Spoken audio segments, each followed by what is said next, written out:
আল্লাহ রাব্বুল আলামিন আমাদেরকে আশরাফুল মাখলুকাত মানুষ হিসাবে সৃষ্টি করেছেন এবং আমাদেরকে ঈমান ইসলামের দৌলত এবং সম্পদ আল্লাহ তাআলা আমাদেরকে দান করেছেন এবং আমাদের জন্য আল্লাহ রাব্বুল আলামিন তার কালাম সর্বশ্রেষ্ঠ আসমানী কিতাব এবং সর্বশেষ আসমানী কিতাব কোরআনে কারীম আল্লাহ তাআলা আমাদেরকে দান করেছেন।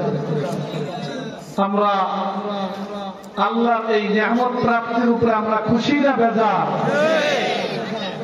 আল্লাহর এই নিয়ামতের উপরে যদি খুশি থাকি তাহলে আল্লাহর এই সকল নিয়ামতের শুকরগুজারি আদায় করা আমাদের কর্তব্য এবং দায়িত্ব। এই দায়িত্ব আমাদেরকে পালন করতে হবে। সেই সাথে আমরা যেরকম ঈমান ইসলামের দৌলত লাভ করেছি, আমাদের পরবর্তী প্রজন্ম, আমাদের ছেলে মেয়েদের ছেলে মেয়ে নাতি নাতকুর, তাদের পরবর্তী প্রজন্ম থেকে প্রজন্ম সকলেই ঈমান ইসলামের দৌলত লাভ করুক, ঈমান ইসলামের উপরে তারা সহিভাবে সঠিকভাবে টিকে থাকুক। এটাকে আমরা সবাই চাই। যদি চাই তাহলে আমাদের কিছু কর্তব্য করণীয় আছে। রাসূল পাক সাল্লাল্লাহু আলাইহি ওয়াসাল্লাম ইরশাদ করেছেন, তারাকতু ফীকুম আমরাইন লান তাযিল্লু মা তামাসসাকতুম বিহিমা কিতাবাল্লাহ ওয়া সুন্নাত রাসূলিহি। ও আমার উম্মতেরা, আমি তোমাদের মাঝে দুইটা জিনিস রেখে যাচ্ছি, যতদিন পর্যন্ত তোমরা তোমাদের পরবর্তী প্রজন্ম ওই দুই জিনিসকে মজবুত ভাবে আঁকড়ে থাকবে, ততদিন পর্যন্ত তারা সঠিক পথ থেকে, হকের পথ থেকে বিচ্যুত হবে না। সেই দুই জিনিস হল, তার মধ্যে প্রধানতম এবং এক নম্বর হল আল্লাহর কালাম কোরআনে কারীম, আর দুই নম্বর জিনিস হল এই কোরআনের ব্যাখ্যা বিশ্লেষণ রাসূল পাক সাল্লাল্লাহু আলাইহি ওয়াসাল্লামের সুন্নাহ এবং আহাদিস মুবারাক।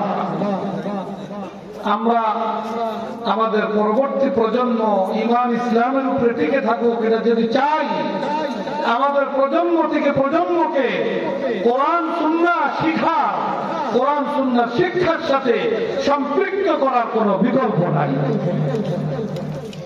কিন্তু আমরা আমাদের বাস্তব অবস্থা যদি পর্যালোচনা করি, আমাদের দেশে যে ব্যাপক শিক্ষা ব্যবস্থা,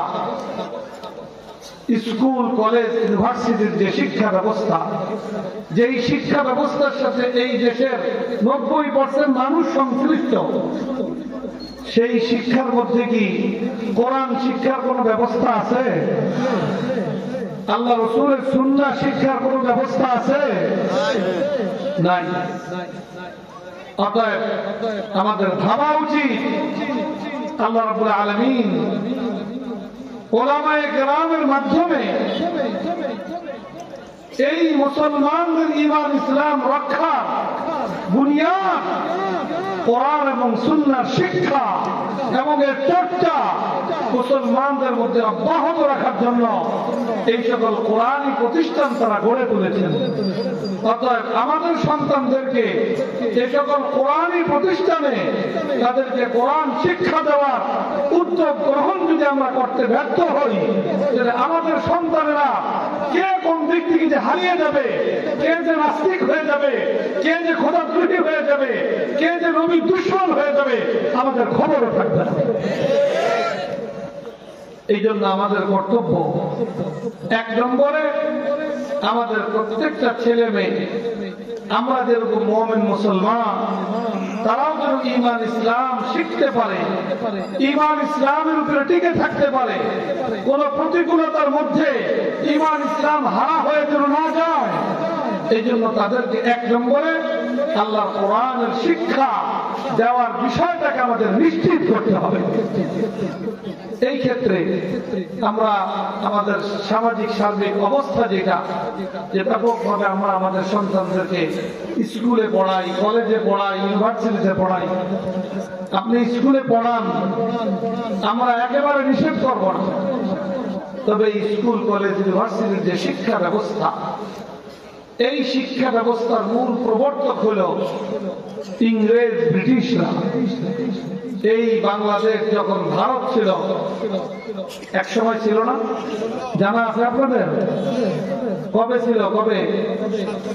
1947 সনের আগে এই দেশ, এটা বাংলাদেশ ছিল না, পাকিস্তানও ছিল না, পুরাটাই কি ছিল? ভারতবর্ষ ছিল।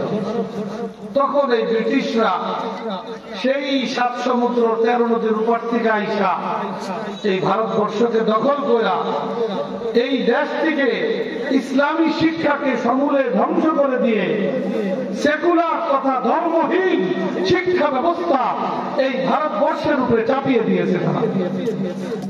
আমাদের ওলামায়ে কেরাম সেই সময় থেকেই বিকল্প শিক্ষা ব্যবস্থা, কোরআন এবং সুন্নাহ শিক্ষা ব্যবস্থা নিজের অর্থে, নিজেদের অর্থে, নিজেদের শ্রমে, নিজেরা না খেয়ে গাছতলায় বাসতলায় বসেও মুসলমানদের সন্তানদের ঈমান ইসলাম রক্ষায় তারা কোরআন সুন্নাহর বিকল্প শিক্ষা ব্যবস্থা এবং শিক্ষা ধারা তারা গড়ে তুলেছে।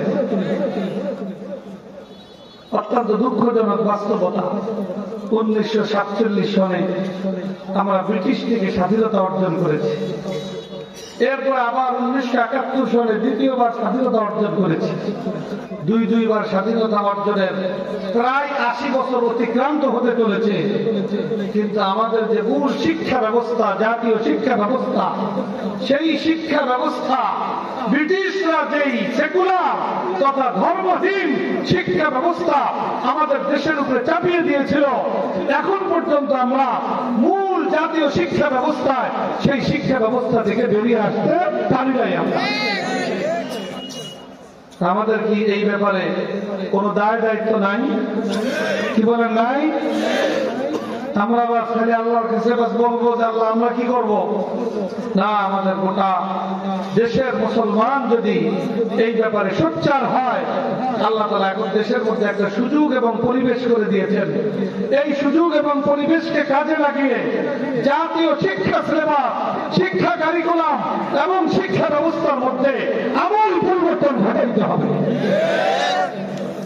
বিশেষ করে প্রাইমারি সেকশন এবং হাই স্কুল, প্রাইমারি এবং হাই স্কুল লেভেলে কোরআন এবং মৌলিক ইসলাম শিক্ষা এটাকে নিশ্চিত করতে হবে এবং যাদের মাধ্যমে কোরআন শিক্ষা সহিষ্ণুভাবে হতে পারে এমন শিক্ষক প্রাইমারি এবং হাই স্কুল লেভেলে নিয়োগ দেওয়া, এটাই আমাদেরকে নিশ্চিত করতে হবে।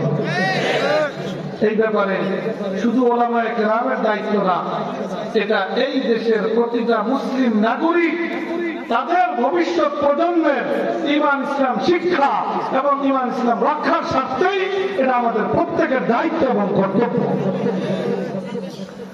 এই দায়িত্ব তো আমরা চাইলেই কালকেই পূরণ হয়ে যাবে না, হয়ে যাবে? স্কুলে তো নাই, এটার জন্য 1 নম্বরে চেষ্টা করতে হবে। কি বলেন? আমরা সকলে চেষ্টা করতে রাজি আছি ইনশাআল্লাহ। আলহামদুলিল্লাহ, আমাদের দেশের উলামায়ে কেরাম এখন জাতীয় পর্যায়ে, রাষ্ট্রীয় পর্যায়ে ইসলামকে আরো কিভাবে এগিয়ে নেওয়া যায়, সামাজিকভাবে ইসলামকে আরো কিভাবে মর্যাদার সাথে প্রতিষ্ঠিত করা যায় এবং খেলাফত রাষ্ট্র ব্যবস্থা কিভাবে আমাদের দেশে প্রতিষ্ঠিত করা যায়, এই স্বপ্ন নিয়ে উলামায়ে কেরাম মাঠে ময়দানে ভূমিকা পালন করে চলেছেন। আমাদেরকে উলামায়ে কেরামের হাতকে শক্তিশালী করতে হবে। তার পাশাপাশি ওই পরিবেশ আমরা যতদিন পর্যন্ত প্রতিষ্ঠিত করতে পারবো না, এর আগে কি আমাদের আর কোনো দায়িত্ব নাই? না, দায়িত্ব আছে। আল্লাহ তাআলা উলামায়ে কেরামের মাধ্যমে এবং আপনাদের মতো দিনদার মুসলমানদের সার্বিক সহযোগিতা আল্লাহ তাআলা বিকল্প এক শিক্ষা ব্যবস্থা, কোরআন সুন্নাহ শিক্ষা ব্যবস্থা, কওমি মাদ্রাসার শিক্ষা ব্যবস্থা আমাদেরকে আল্লাহ তাআলা দান করেছেন, উপহার দিয়েছেন। আলহামদুলিল্লাহ, এখন সারা বাংলাদেশের জেলায়, থানায়, গ্রামে, গঞ্জে, পাড়ায়, মহল্লায় আলহামদুলিল্লাহ এখন কোনো এলাকা এমন নাই যেখানে কোরআনী শিক্ষা ব্যবস্থা নেই।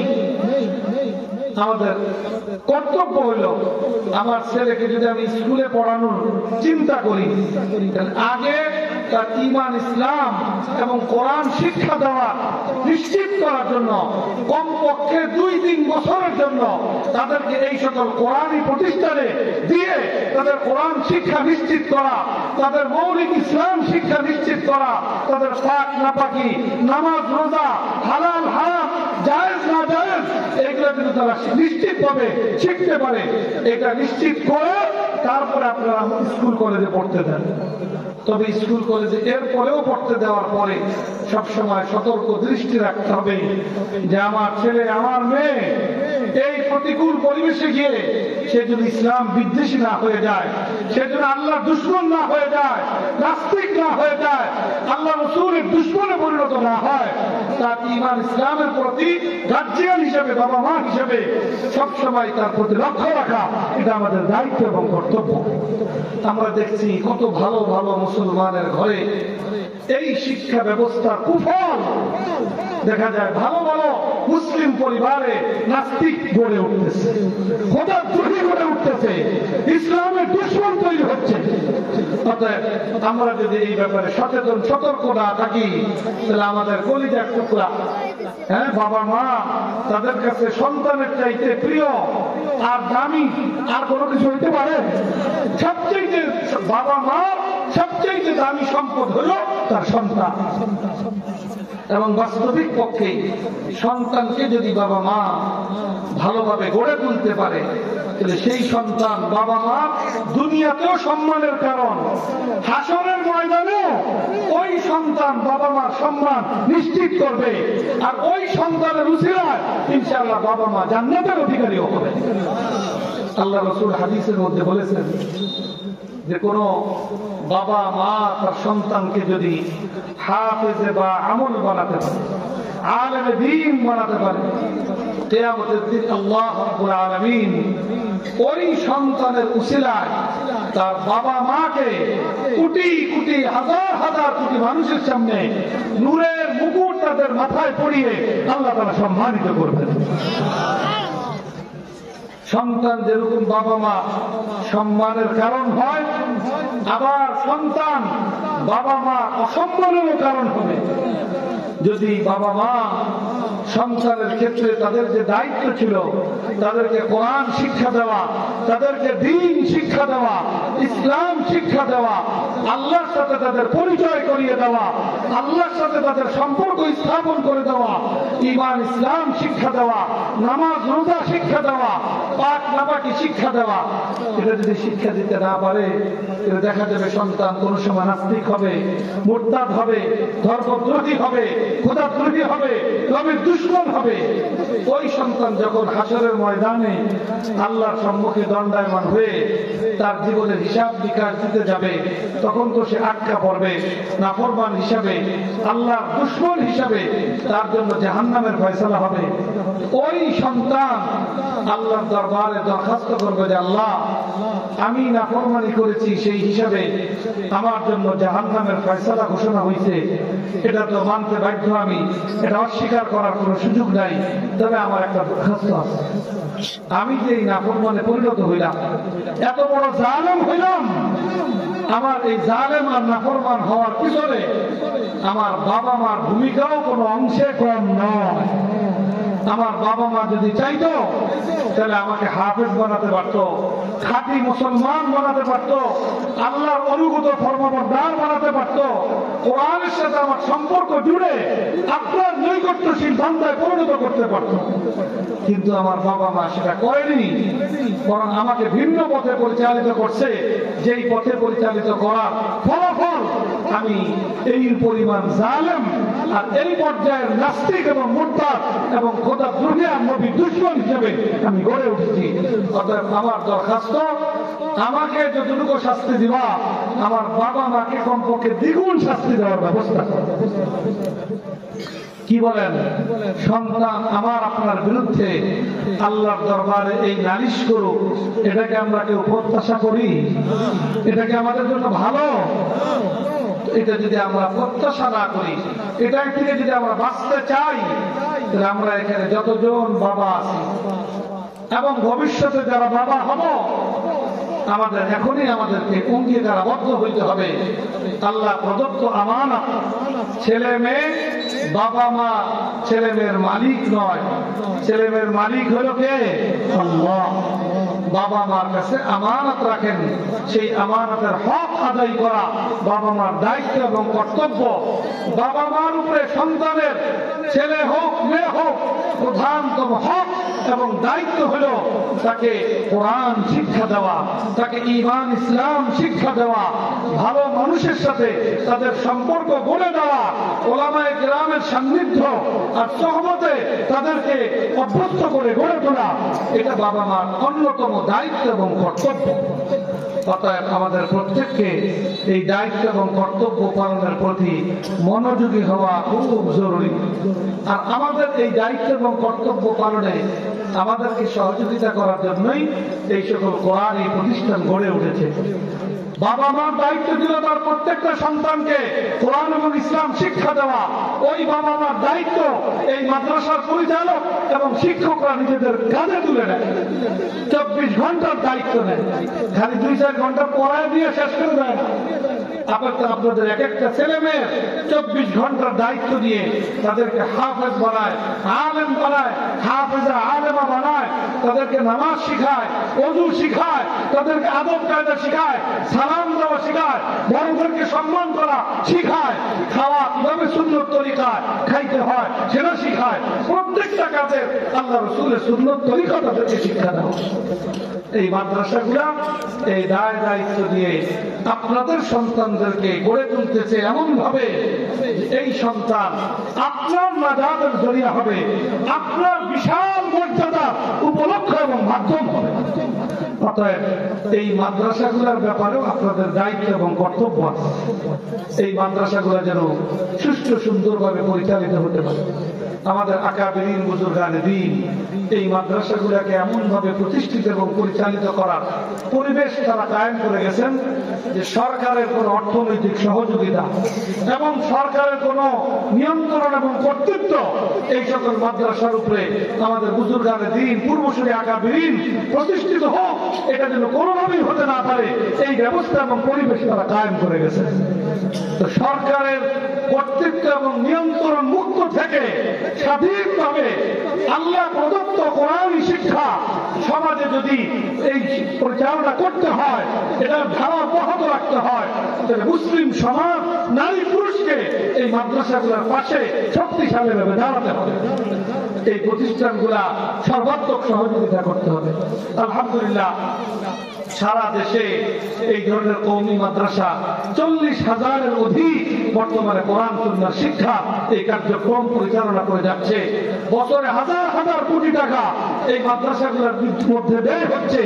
এই সব টাকায় আলহামদুলিল্লাহ মুসলমান জনসাধারণ নারী পুরুষ তারাই দিচ্ছে, তাদের দান এবং অনুদানে এই মাদ্রাসাগুলো প্রতিষ্ঠিত হচ্ছে। আমি এই কালামপুর এলাকাবাসী আপনাদেরকে আহ্বান জানাবো, আপনাদের এই প্রতিষ্ঠান আলহামদুলিল্লাহ 48তম বার্ষিক ওয়াজ মাহফিল 48 বছর ধরে আপনাদেরকে হাফেজে কোরআন উপহার দিয়ে যাচ্ছে। আপনাদের সন্তানকে আলেম বানানোর পিছনে তারা মেহনত করতেছে। অর্থাৎ এই প্রতিষ্ঠানের মূল্যায়ন করা চাই, কদর করা চাই। এই প্রতিষ্ঠান যারা পরিচালনা করছেন ওলামায়ে কেরাম এবং শিক্ষক মন্ডলী, তাদেরকে যথাযথ কদর এবং মূল্যায়ন করা চাই। আল্লাহ রাব্বুল আলামিন আপনাদেরকে সকলকে তৌফিক দান করুন।